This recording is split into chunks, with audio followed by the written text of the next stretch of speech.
ethics. This morning, I am joined by several of my colleagues. My name is Chris Workington. I chair the committee, the Standing Committee on Access to Information, Privacy and Ethics, and I'll be introducing my colleagues shortly.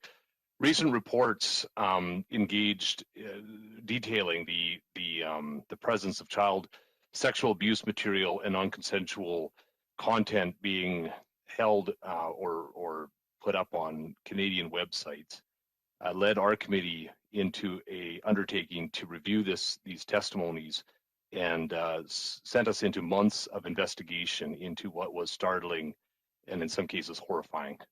As a father and as a parliamentarian, I felt it was a responsibility, and I was joined by my colleagues who felt, I believe, the same thing, to investigate these startling and horrifying testimony of in some cases torment that changed these witnesses' lives forever.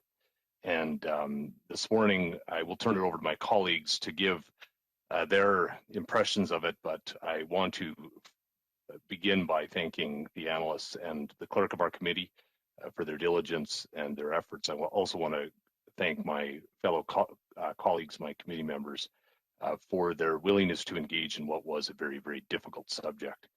And so I'm going to turn it over to my colleagues to give their impressions of the report. I'm hoping that the public, the media, and others will read the report that we produced. Obviously, we are hopeful that the government will take the recommendations seriously in the hopes to protect future generations so that this victimization doesn't continue. This morning, I'm joined by Ms. Stubbs, who is the Conservative Public Safety Shadow Minister. I'll turn it over to Ms. Stubbs for her opening comments. Thank you, MP Workington. Greetings to my colleagues from the other parties. Just let me first say personally, as the official opposition shadow minister for public safety, but not a permanent member of the ethics committee, it was a privilege to participate in this important work. But I have to say it was also an experience that has forever and deeply impacted me. Last December, a New York Times article alerted Canadians, as MP Workington mentioned, and the world to shocking violations of individual consent and privacy over their own sexual explicit and illicit images and videos. Particularly jolting were the revelations about the realities of rape, of torture, of human trafficking victims, of child sexual abuse material, and revenge pornography on Pornhub, which is operated by MindGeek, a company founded in Montreal. And in the wake of those disturbing accounts, more than 2 million people around the world signed a petition calling for Pornhub to be shut down and to hold its executives accountable for aiding trafficking. This is a crucial realization for Canadians and for everyone, because Pornhub has been called the third most socially impactful company of the 21st century. It's the 10th most visited website in the world. 6 months ago in question period, I asked the public safety minister what the government would do to combat this apparent criminal activity, to protect Canadians online, and to ensure consequences for offenders. And in March, MPs across parties, all parties, united in letters calling on the government to act and on the RCMP to investigate. Only the suspension of payment processing by credit card companies got a response from MindGeek. And what followed was the immediate removal of 9 million pieces of content, more than 3/4 of the material on their websites, along with claims of changes and improvements in monitoring processes and protocols. Around that time, it's important for Canadians to know, in response to questions from Conservatives, the Prime Minister and various ministers said they were very concerned and promised action. But as of right now, only 5 days away from the expected end of this parliamentary session, the brutal reality is this: there is no new legislation, no new policies, no new regulatory mechanism, no new resources, no new measures or tools for law enforcement to apply and enforce the current laws, no known criminal investigation or charges. Urgent action should have followed on those apparently empty words. That's not too much for Canadians to ask or to expect. It's already woefully and shamefully too late for so many victims. And frankly, it's a glaring failure for a government that constantly describes itself as feminist. Personally, during the Ethics Committee investigation, while I was blown away at their resilience and courage, I was also as Chris said, horrified by the testimony of victims about the harmful, heartless, and demeaning treatment they endured, about the senselessness of clear violations of existing laws with no consequences, and at the evasion of MindGeek executives. Frankly, I'm mortified at my own naivety prior to the New York Times column and before hearing the experiences of the survivors, their advocates, and the various experts who participated. I think that's a sentiment shared by many members of the committee and certainly something I've heard from constituents and other Canadians. The lack of recourse, enforcement, and consequences for illegal material and the traumatic violations of innocent children and adults is stunning. And here I do want to acknowledge the leadership and the work of our colleague MP Arnold Bearson, who has always prioritized fighting for the protection of children and people exploited online or through human trafficking. He recently tabled a bill to require companies making or publishing pornographic material to verify the age and consent of every individual in every video. This would also allow people depicted in content to revoke consent. Consent matters. This initiative is a no-brainer, crucial step forward, and the government should take it up immediately. In government, Conservatives brought in tougher penalties for child predators and strengthened the National Sex Offender Registry and National DNA Data Bank. And in opposition, Conservatives have continued to fight against human trafficking, online child sexual exploitation, and we joined more than 100 victims who wanted investigation into MindGeek for child sexual abuse material. So I'm grateful that the Ethics Committee has made numerous recommendations for real action to better protect children and to prevent the non-consensual exploitation of vulnerable people online, including holding online platforms liable for failing to prevent or delete child sexual abuse material, forcing companies to verify the age and consent of those depicted in this content to keep children safe, and requiring internet service providers to report any illicit content alongside other recommendations like requesting that the government consults with survivors, web platforms, and sex workers before enacting legislation or regulations relating to the protection of privacy and reputation on online platforms, which they could have been doing for the past 6 months. The report also recommends that the government provide resources to ensure the compliance of access providers, content providers, and internet content hosting services with reporting obligations that already exist under the Mandatory Reporting Act.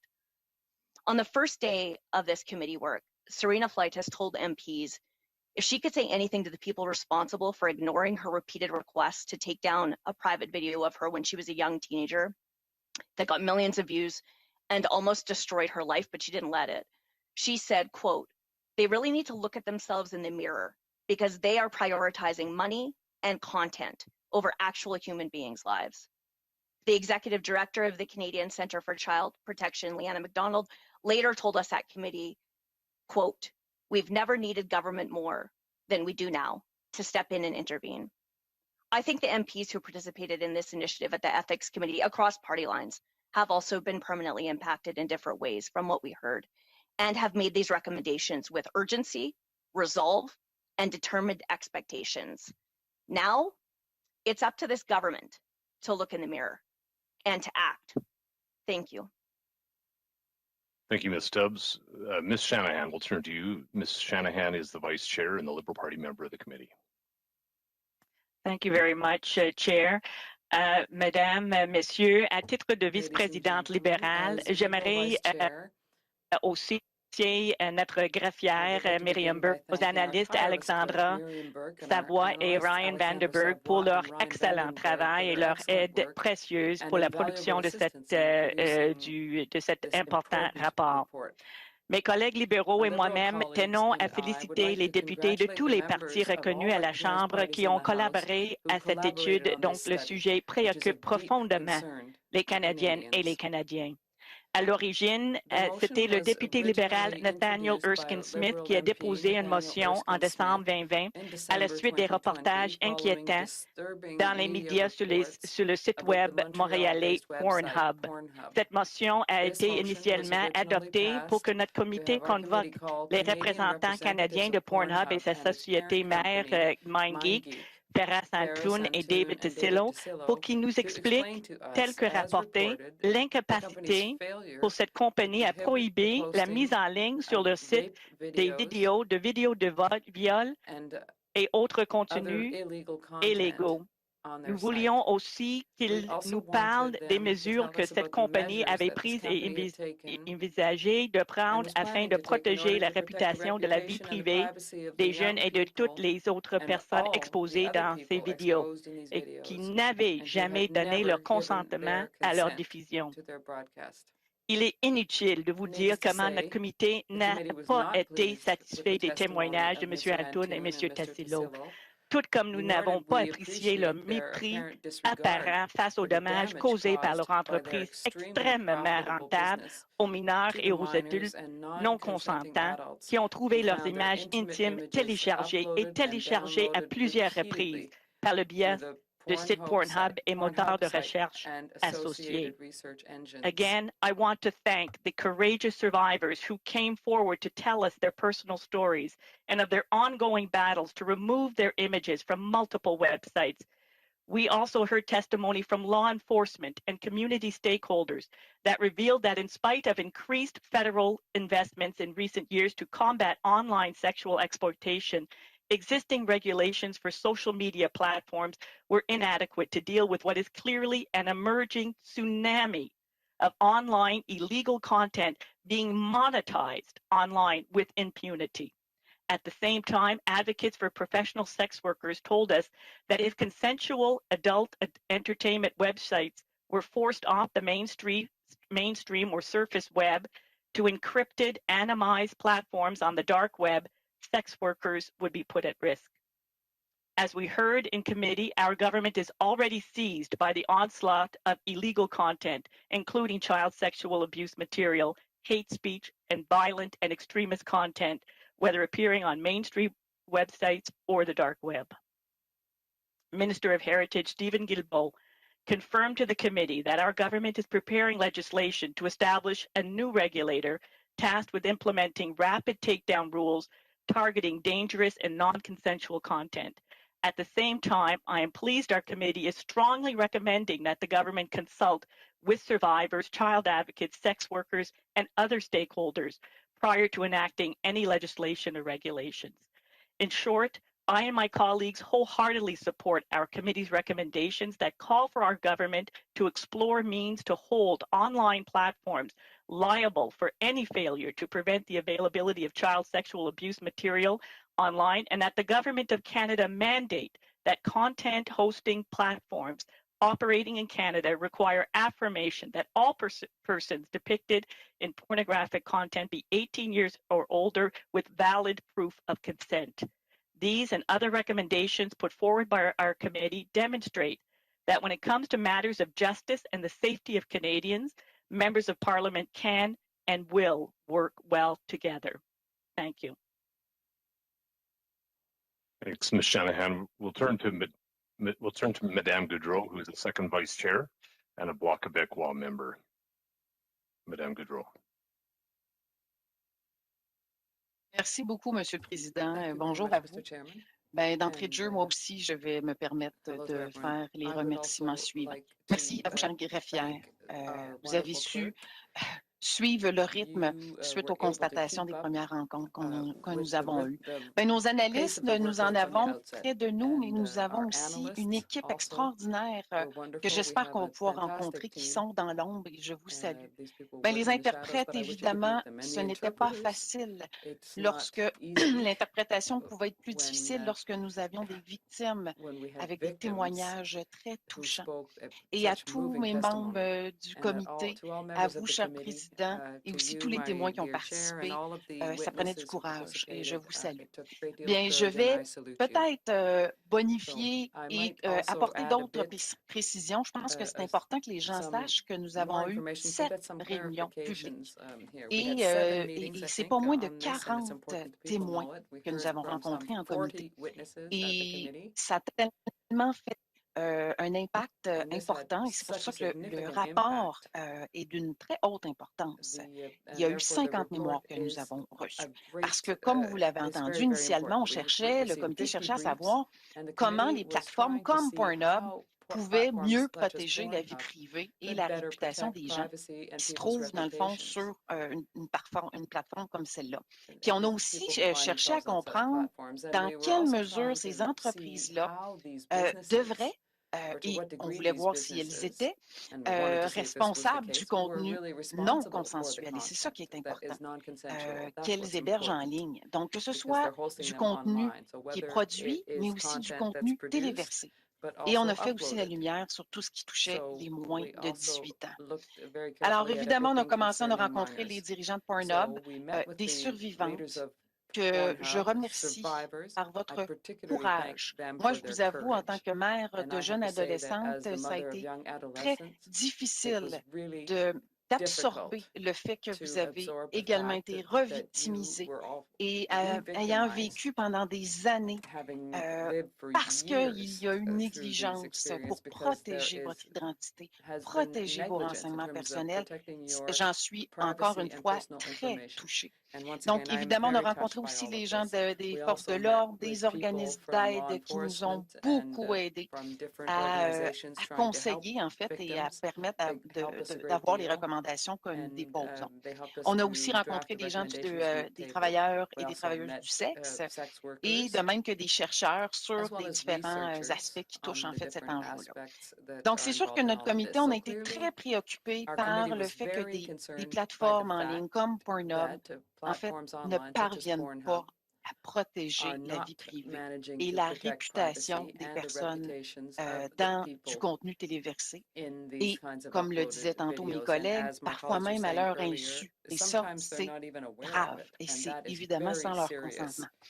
Donc, je salue notre bon travail parce que tout au long des études, évidemment, on aurait mieux préféré qu'on aille un petit peu plus loin dans les contraintes de fournisseurs web qui, selon nous, peuvent assurer une très grande responsabilité. Mais par contre, on a soulevé 14 recommandations parce qu'évidemment, nous sommes un comité d'éthique, de protection des renseignements personnels et ces 14 recommandations-là nous permettent en fait d'avoir tout ce qu'il faut pour que le gouvernement puisse agir plus que rapidement, parce que sachez, en fait, pour ceux qui ne le savaient pas, depuis de 2014 à 2019, pour tout ce qui est des signalements des cas d'exploitation sexuelle des enfants sur Internet, il y a une augmentation de 1106 %. Donc, c'est grave. Alors, quand on a rencontré par ailleurs le ministre du Patrimoine, qui nous a mentionné que dans sa lettre de mandat, il y avait une réforme parce que l'enjeu que nous avons, c'est que les fournisseurs web, ils possèdent une structure. En fait, les fournisseurs de services ont une structure internationale qui est très complexe à sanctionner. Donc, il faut trouver un moyen de mieux légiférer et c'est ce qu'on a constaté qu'on est en train de faire depuis les derniers mois. Mais là, ça presse. Alors, en terminant, j'aimerais remercier évidemment les survivantes, les experts, les conseillers et en fait, tous ceux et celles qui ont contribué et qui permettra, en fait, le plus rapidement possible à poser des gestes concrets parce qu'il n'est jamais trop tard, mais il est très tard en ce moment. Merci.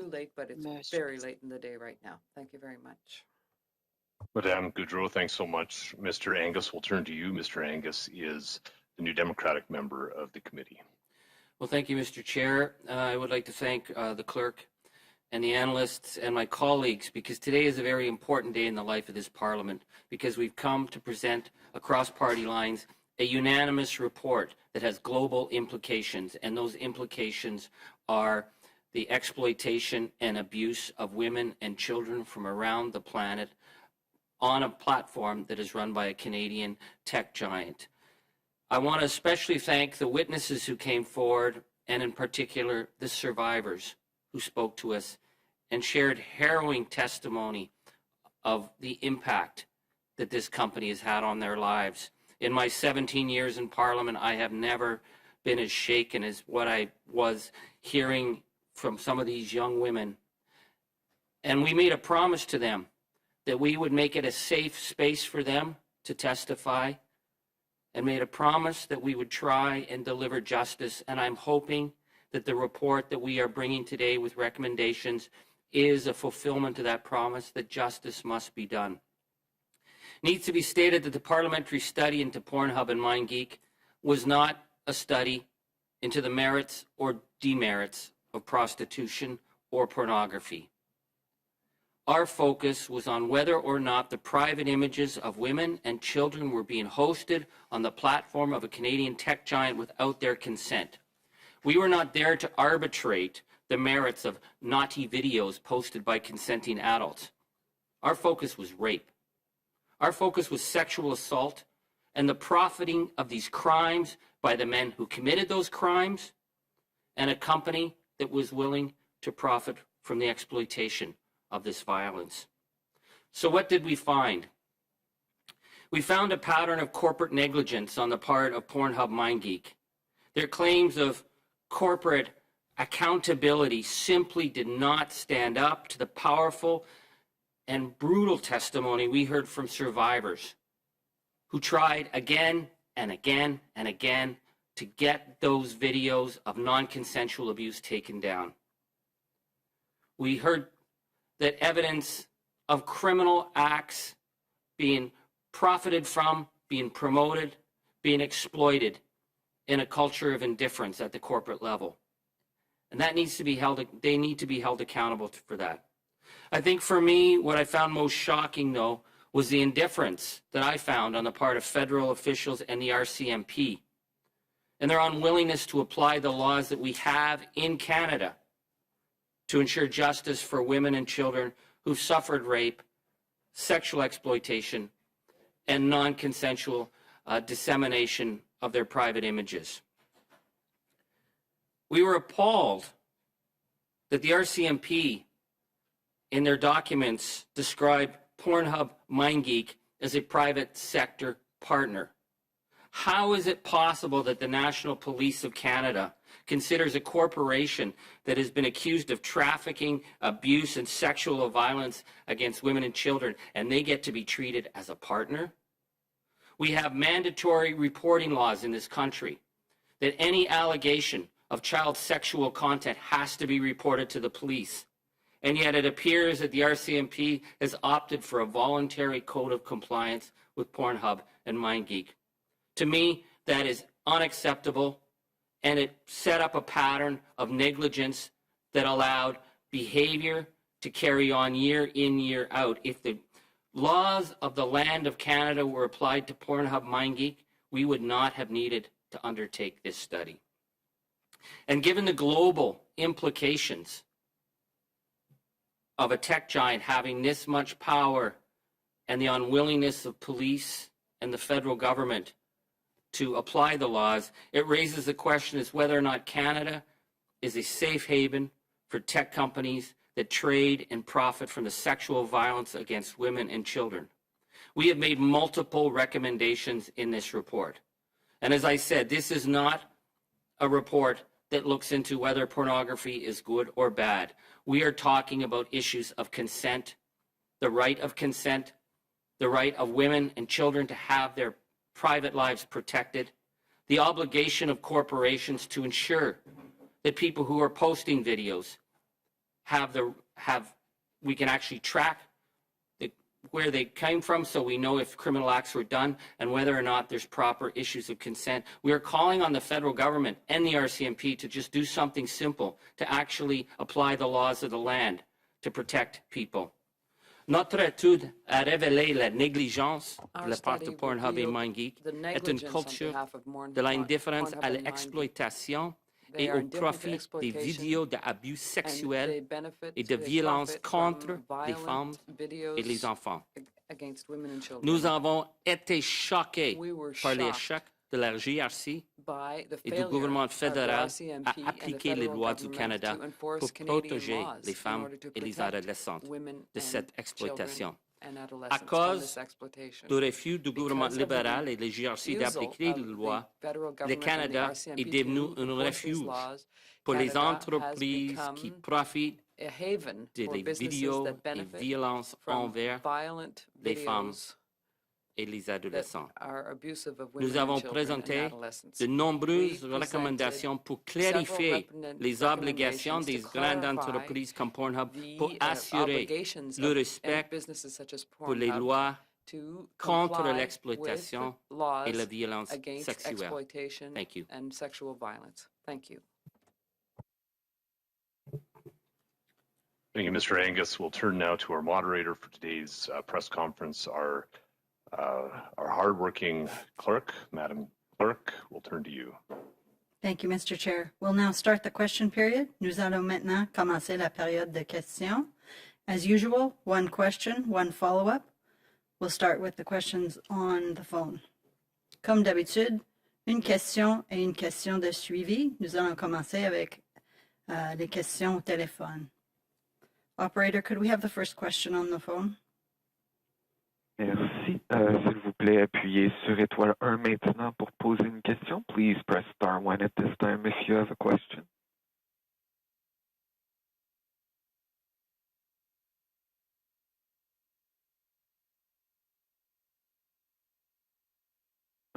We have no questions registered at this time.